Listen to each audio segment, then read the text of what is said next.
In All Square, Michael Kelly is a small-town bookie having a hard time collecting on outstanding debts. After a one-night stand with an ex-girlfriend, John strikes up an unlikely friendship with her 12-year-old son, Brian, and develops a plan to recoup the money owed to him by taking bets on Brian's youth league baseball games. The film also stars Josh Lewis, Tom Everett Scott, and Yeardley Smith. I had Yeardley on the show to discuss her work on All Square as both a producer and a star. We also discuss her role as Lisa Simpson in The Simpsons, and her work in films like Maximum Overdrive, Legend of Billie Jean, and As Good as It Gets. All Square will be having its premiere at this year's South by Southwest. For dates and showtimes, go to schedule.sxsw.com/2018/films. Hope you enjoy the show. Thanks. Is that Debbie Houston? Is that John Zibikowski? I haven't seen you since high school. What happened to your face? I got punched. I can see that. Why? Somebody owed me money. Somebody owed you money and you got punched in the face? Yep. Buy me a drink. Fine. Are you friends with my mom? Hey, look, I'm gonna be honest with you. I have no idea if I told your mom that I was gonna watch you today or not. Shouldn't you be at work?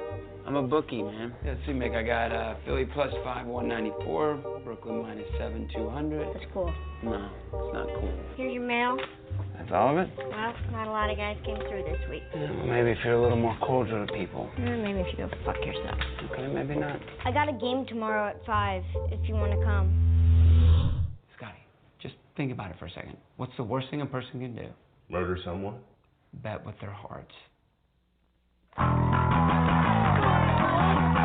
I got a whole stable of bettors who will bet on their kids regardless of what I set the line at. You got a kid at Dundalk, right? I got that line if you want it. You can look around this place and tell us got money on the game. Your fucking glasses checked, you fucking asshole! What are you doing, practicing sitting on the bench?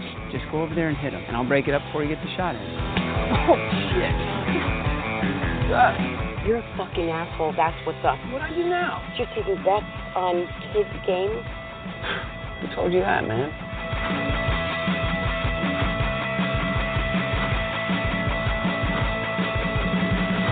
Let's say you hit a car and nobody sees it. Do you stop and leave a note, or do you just keep going? I'm a leave a note guy. Well, we all like to think that we're a losing note guy, but you never really know until it happens. My son doesn't need another man in his life letting him down. You expect me to believe you're not throwing games? And I knew it was only a matter of time before you would turn your back on him. You just hit this kid in the face. He did? What did I tell you about hitting boys in the face? Do it. That's right, don't do it. Now let's go.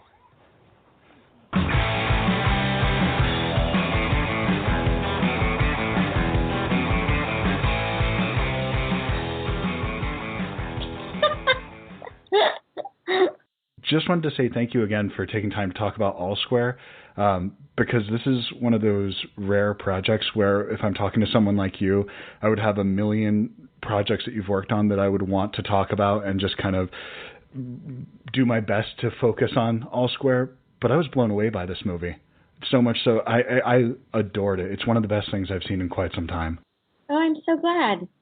I think it's, certainly one of the things that really drew me to it was that Michael Kelly brought it to us. It's sort of a funny story. About 2.5 years ago, probably, I was at a Television Academy event. They were opening their new theater built by the Sabans. And so it was a lovely festive evening, and Michael Kelly was there. And I had never met him, and I just went bounding over to him and completely ambushed him and said, hi, I'm Yeardley Smith. I'm a huge fan of yours. Oh, my God, I have to meet you. And he could not have been nicer or more gracious. And I had my business partner with me, Ben Cornwell, who founded Paperclip with me. And we gave him our card and stayed in touch a little bit. And then he brought us this film and said, we're looking for the other half of the money. And we read it. We both really loved it. And we loved the opportunity or the idea that Michael would be playing something that he doesn't usually get to play. Even though he plays kind of an asshole, he's, first of all, he has incredible comic timing. And so it was such a great opportunity for him to really showcase that. And he has that great mix of authentic grit, but also a tremendous heart, which I think is actually I think it's rather harder to do than people think. And so we're just really thrilled with the way it turned out. Well, that's what makes this piece work so well, is his performance at the center of it, because he does things that are pretty unlikable, that if in the wrong hands, you would not be pulling for him. But the whole time, you're just hoping he'll get his shit together and work this out. Right? It's so true. And that, I think, to play somebody who's not that likable, but you still root for, that's a real skill. That's a real gift, I think. So with a project like this, is it something that's harder to actually find material like this and choose it, or is it actually the execution that's more difficult for you? Well, I think it's always hard to find good material. I actually think there's sort of a dearth of good material around. There's a lot of material. A lot of it's not very good. And then we did this on a SAG modified low budget, so which is a certain scale, right? Mm-hmm. And when you're doing that, you're basically asking people to work for peanuts and Jersey Mike subs. You have to make your days, and you have a tight schedule. And we did have those, obviously, the crowd scenes on the field where when the games are being played, and so you're getting extras in there. All of that is quite challenging, even though our locations were pretty tight, but we had the enormous good grace of having the House of Cards crew with us. Oh. And because they loved Michael, and they were all off, just on hiatus, mm-hmm. and they came together and made something that was already challenging, but could have been quite impossible without them being such a well-oiled machine. And I mean, really, hats off to them, because those guys, they know each other so well, and they just move, right? Which is what you have to do. Absolutely. And other than Michael, was the rest of the cast fleshed out at that point when you were attached to it? Because you have a phenomenal supporting cast in this film as well. No.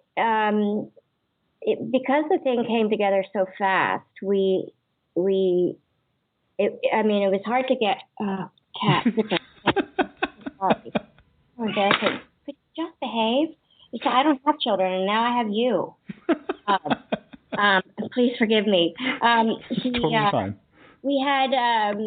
It's hard to find really good people who were still available. We're like, yes, well, we want to shoot in 3 weeks. They're like, my life doesn't really lend itself to that. But mm-hmm. we got Isaiah, and we got Harris, and Tom Everett Scott. I mean, all of these people. And if you could, when you're working with such great talent like that, and if you can say to them, okay, we'll shoot you out in 3 days, that's pretty doable, as opposed to, will you hang out with us in Dundalk, Maryland for 3 weeks? You're like, no, I will not.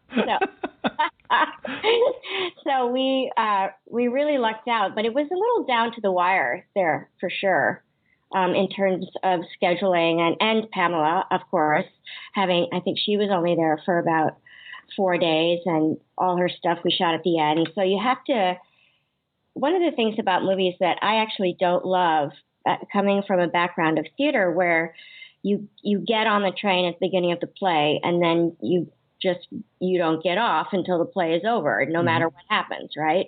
And everything's in order. And I love that momentum. And with film and television, hour-long television in particular, not sitcoms, it's so piecey. And I find it really hard to get a run at something. And it's not even that I wish I had, an opportunity to do it 15 times, 15 different takes. I just like it to be more than a page. Yeah. It's not my favorite thing, but these guys are so good at it, and you do get good at it, even though I always feel like I never quite break a sweat, but I also have really I've never had to carry a film the way Michael carries this film. And so maybe if you had to do that, you feel like you were always breaking a sweat. So. Oh, of course. Is that is part of that downtime sort of keeping yourself that you have when, even though you're just working on one page a day, there's a lot of, waiting for lighting, waiting for the moment, getting those things worked through. Is it that just waiting for that moment and keeping momentum active as if you're kind of going through the entire story up until that moment till when you're just saying go? Yes, it's that, partly that, and certainly depending on the kind of scene you're playing. I remember when I did As Good as It Gets, and I have that scene in the hospital where I go see Greg Kinnear after he's been beaten up, and we did that scene all day. I mean, I think I did 150 takes of that thing, and I burst into tears. Right, I walk into the room, I see him, I burst into tears, and you have to really do it, and that kind of work I find really really unnerving, because it's sort of traumatizing to actually get yourself to stay in that place where your tears are real and you're not just phoning it in. But in terms of, there's that, but if you're doing a comedy is so, I feel like it's my wheelhouse, and so I'm very comfortable there, but I don't love doing things out of order. It really it bothers my OCD. I like things to be like, I like to know where I'm going. I like to get on and go through the story and get off. I don't like to have to double back, No, it makes perfect sense with keeping sort of that emotional arc with that. Were you there for the 3-week shoot as a producer? No, I was there for a week. We shoot The Simpsons all summer, and The Simpsons is unique in that we do it all together like an old radio play, and they're really enormously flexible. And for them, actually, the most important piece is the table read that we do, because it's the first time that the writers hear the script out loud. They hear what jokes work, what don't. And that only takes about an hour, but it's really the only time that we're all together with the writers so that they can hear what they had in their heads if it actually comes out on the page. And we do that on a Thursday, and then they go back and do rewrites and re-record it the following Monday. And the summer is, we start again on season 30, which is insane. It's Thursday. And so you can literally phone it in. You can, which I did. Really? The weeks I was there. You can phone in the table read, but it's honestly not as good. You really, no matter how much you give your performance on the phone, 50% of that energy will be sapped, because the telephone just creates a tremendous amount of space. Sort of, it's a real energy suck. And so, in as far as they didn't need me to be on the set to see how it was going, I was like, well, I'm going to go back and do my other job. I'm going to make some money for some more movies and some cat food, and then I'll just let you need me. So. And other than working for cat food at this point, what is it that... They eat a lot. I buy it by the case, Christopher. I'm not even kidding. Frugal as ever. You keep yourself incredibly busy, though. So what is it that keeps you driving forward with the momentum at this point in your career? It's a good question, actually, because I feel like I haven't come to it naturally. I would say probably 20 years ago is when it really became quite necessary, in fact, to be a multi-hyphenate in this business. Like, I had only ever just been an actress, and I was happy with that. I loved it. I'm like, that's what I do, and I didn't want to write, and I didn't want to produce. And I realized kind of late, because I didn't know how to do it. I didn't know how to make those transitions.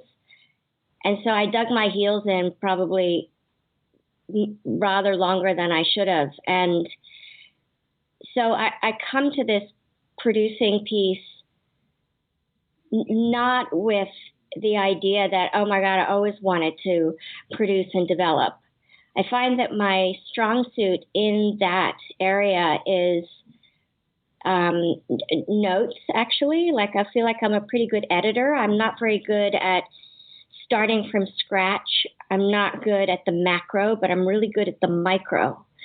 So if you give me a script, or when we were looking at edits of the film, I feel like I have a pretty good sense of story and where I drop out. Now, you may or may not agree, but I can catch those very nuanced highs and lows in my interest and the viewership and what I'm looking at, and express them, I think, pretty articulately that most people find helpful. I always try to be collaborative, of course, but but I'm not. If people always ask me, what role would you love to play? I'm like, anyway, I don't really have it's more if I see something. We produced another film with Millhouse, which is so funny that the other company is called Millhouse. I was wondering about that. I didn't want to. It was just one of those. Millhouse, like there was a space, yeah. Just a funny coincidence. So we produced a thriller with them that we shot in Oregon this last fall, and I really wanted to play the lead role in that. And it's a very tight film, 3 characters. It's called Alone. It's a remake of a Swedish film that was called Gone, and it's simple. It's this woman who's had a tragedy in her life decides to move, and she gets targeted, stalked just randomly by this man who follows her along the road, and then he ends up kidnapping her and imprisoning her, and she escapes. And I was like, I would love to do that. But I wasn't what they had in mind. So just goes to show you, even if you put up half the dough, you're shit out of luck. So that doesn't even carry enough weight at that point. Excuse me? I was saying that doesn't even carry enough weight that you put up half the money for the project. No. Like, we need somebody more famous, maybe a little younger. I'm like, me. But I still think it's going to be terrific, even without me. When you're producing a film, though, do you approach it from the point of view of performance, where you're having empathy for the actors that are involved in this, or is it from the looking to the final product as an audience member, or do you just have the kind of the pluses and the negatives as far as keeping the financials straight when you're looking at it? Oh no, I'm not that one. I'm not the third one. That's what my partner Ben does. Perfect. Thank goodness. I would say both. In terms of performance and as an audience member. I'm actually and I get pushback on this sometimes, but I'm a big proponent of what we're doing as entertainment. So if, for instance, if Michael's character in All Square is too unlikable, even though that may reflect a fair measure of reality, and even though there was a lot of discussion about the men in particular were really loving the fact that at the end of the day, Michael's character really only moves about an inch, and that there wasn't some sort of violent, massive happy ending. I mean, it does end happily, but you pretty much assume this guy's going to go back and do what he's always been doing. And I was by no means opposed to that character moving only an inch. But if we have a character who, as you said in the beginning, is kind of a shithead and hard to like, and so hard to like that we don't root for him, I believe you have a huge problem. And then you lose your audience. And I said, and I'm the only woman in this group of producers. So Michael's a producer, and John Hyams, our director, is also a producer, and Jordan and Johnny and Ben, and then there's me. And I said, speaking as the female sort of the female side of the audience, you may have a much harder time keeping us if we don't make sure that Michael and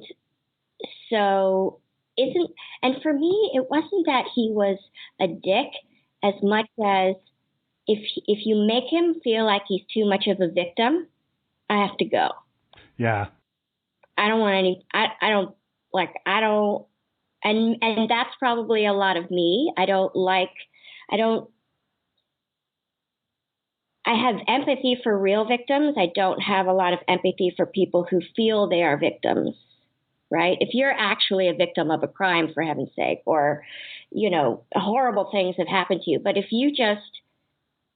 you're pissed off because you're like, there's that scene with Michael and Isaiah where Isaiah says, you didn't show up for work for hanging the drywall today. Mm-hmm. And Michael's like, dude, I had things to do. And Isaiah he sort of hands it to him, and Michael like, what the fuck's wrong with you? And Michael says, why are you busting my chops on this? People are always busting my chops.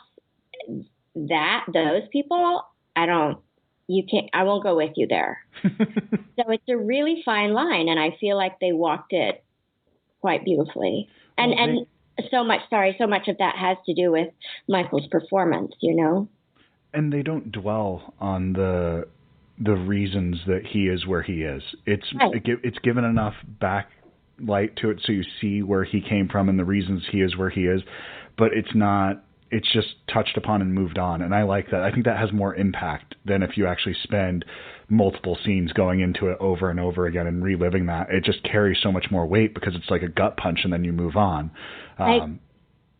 Yeah, and it's just something where I think that the performance is there, but it's a really well written piece as well. It's so lovely, isn't it?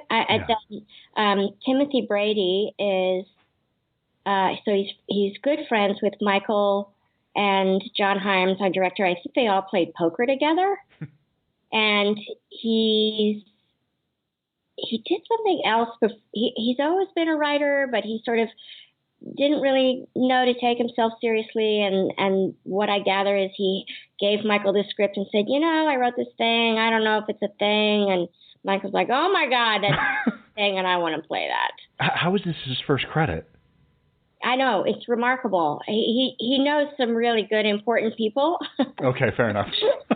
And I think that's how, because I don't believe he's part of the Writers Guild, which, doesn't necessarily mean anything, but it is, I think, sort of a badge of honor or something that you want anyway, sure. Whatever. And so it really is because he gave it to Michael Kelly, and Michael Kelly said, I think this is terrific. And he was able to move the needle and get the thing made really quite quickly. He gave it to us, and within us, meaning Ben and I, and within 3 weeks, we were in pre-production. Wow. Which is one of the great things about, thank God for Lisa Simpson in so many ways. She is truly one of the best female characters ever crafted, I think. Even if I didn't play her, I think she's just so brilliantly multifaceted and interesting and funny, and also so incredibly cute. And but obviously, having been on a show for 30 years, it's I always say the best thing it's given me is freedom of choice. And so with Paperclip, with the company, we actually have a budget, and we have enough of a budget that we can be the people to say yes first. So if you are a writer, we can pay you to do that thing that you do and not expect you to write on spec. When Michael Kelly brings us a film like this, we can say, yes, we'll put in half the money. We don't have to go and raise it. It's an incredible luxury, which is never lost on me. And I also, it serves my impatience quite well. So it means that when something really speaks to me, we can just go forward and go, yeah, let's do this thing.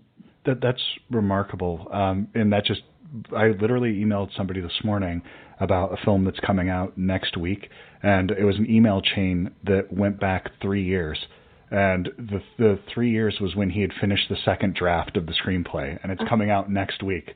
So it's one of those things where that turnaround that you're talking about is so crazy that I don't know people appreciate how remarkably fast that is. Yeah, it's incredible. It's funny that you say that about the email chain. I heard a couple of months ago, this was probably well known, but I hadn't heard it before, that Dallas Buyers Club, they were looking for the last, it was not all the money, but like the last million or something like that, something fairly significant. And Matthew McConaughey had already lost all his weight. He'd already lost like 40 pounds. And like, God damn it, we need this money or the dude's going to die. So, and the money came in so under the wire, and I heard he'd also been trying to get that movie made for about 10 years. So 3 weeks, pretty much better, I think. I think everybody would agree with you on that. Yeah. And so when is this being released, and how can people find it? Because it's one of those things, I'm really excited to start talking to people about this film and being able to show it to people. I know you're playing South by Southwest. We are. What's after that? I think, we have CAA is repping the film, and so we really hope to sell it there. Okay. It's having its world premiere on March the 10th. Which is terrific. So it'll have 3 screenings at South by Southwest, and then hopefully, it'll have multiple bidders. Oh, it will, for sure. I have no doubt in my mind that this will. This is it's really rare that there's a movie that me and my wife can sit down and really enjoy together, because we have such opposite tastes. Yeah. And this one completely nailed it, and she likes things that wrap up so neatly, and the like sort of glacial movement that you have in this. Yes.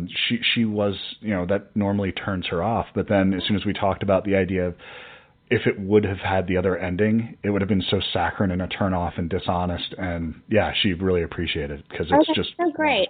I agree with you. You wouldn't believe that Michael's character would do anything but a glacial move. Yeah. He's just not that other guy. No, God, but that ending, where it does go, I think it's completely landed, and it got me. I definitely welled up a little bit at the end, because it's perfect. That's so great. I'll tell the guys; they'll be thrilled. Yes.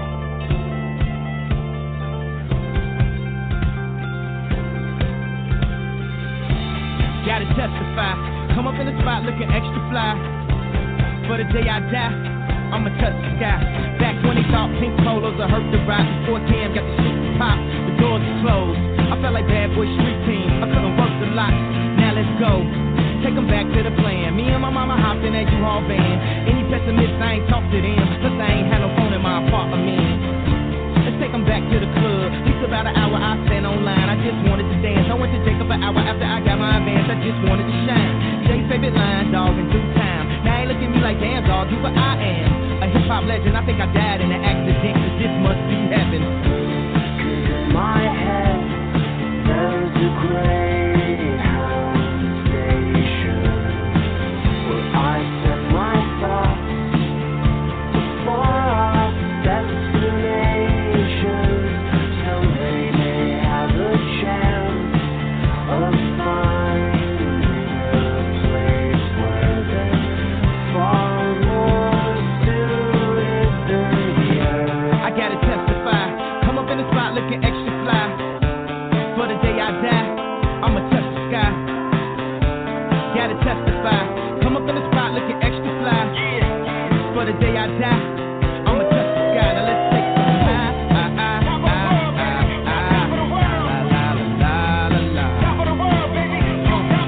let's take them high.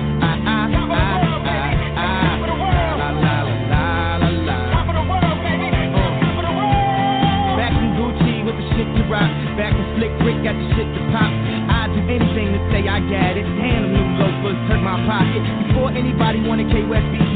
with the buffet at KFC. Dog, I was having nervous breakdowns, but man, these niggas that much better than me, baby. I'm going on an aeroplane, and I don't know if I'll be back again. Sure enough, I sent the plane tickets, but when she came, the chicken thinks she came different. Any girl I cheated on, she cheated on, couldn't keep it at home, thought I needed a knee alone. I'm trying to right my wrongs, but it's funny to play wrong. Tell me write the song now. I feel it's true, if there are wrongs left in both of our shoes. If the silence takes you, then I hope it takes me too. So proud I know hold you near, 'cause you're the only song I want to hear. A melody softly soaring through my atmosphere. When it's so I gotta testify.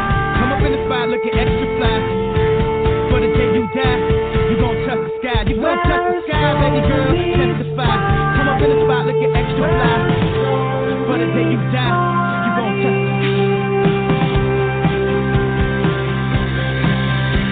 And I do believe it's true, but there are wrongs left in both of our shoes. But if the silence takes you, then I hope it takes me too. So proud I know hold you near, 'cause you're the only song I want to hear. A melody softly soaring through my atmosphere. A melody softly I gotta testify. Come up in the spot looking extra fly. For the day you die, you gon' touch the sky. You gon' touch the sky, baby girl. Testify. Come up in the spot looking extra fly. For the day you die, you gon' touch the sky. A melody softly soaring through